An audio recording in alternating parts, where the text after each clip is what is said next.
வாழ்க்கைய மட்டும் பேச தெரியுது, ஒரு காய் வாங்க தெரியுதா பாரு.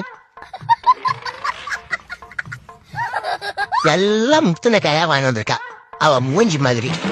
எவ்வளவு வச்சுட்டு நான் என்ன பண்றது? என் உயிரை எடுக்கிறதுக்குமே வந்திருக்கா. இத நான் எப்ப சமைச்சு எப்ப ஆபீஸுக்கு போய் சரி பர்மிஷன் போடலான்னு பார்த்தா திங்கட்கிழமை காலையில மேனேஜருக்கு போன் பண்ணாலே எடுக்க மாட்டா. தீவு தான் சொல்ல போறாங்க, அவங்களா முடிவு பண்ணிக்கிறாங்க. என்னங்க நான் இப்ப எப்படி இருக்கேன்? இது வேறையா? எதிர்களை மூடி இருக்கும் பொழுது அழகாக இருக்கிறாய். ஐயோ தேங்க்ஸுங்க. என்ன பண்றது, வாய மூடுன்றது இப்படி சொன்னாதான் கேக்குறா.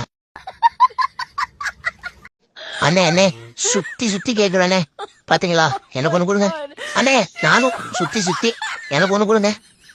கடவுளே, 30 வயசு ஆயிடுச்சு, கல்யாணம் ஆகல. 4 பேரு 4 விதமா பேசுறதுக்குள்ள எனக்கு ஒரு அழகான பொண்ணா கொடு. இல்ல பொண்ண கொடு, அது போதும். கடவுளே, உன்கிட்ட வேண்டின விஷயத்தை யார்ட்டையும் சொல்லாத, அவமானமாயிரும்.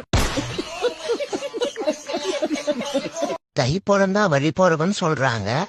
31 தை போயிடுச்சு. நான் கல்யாணம் பண்ணிக்க ஒரு பொண்ணு பிறப்பியடா கடவுளே. அப்படி பிறந்திருக்குன்னா பிறந்திருக்கா?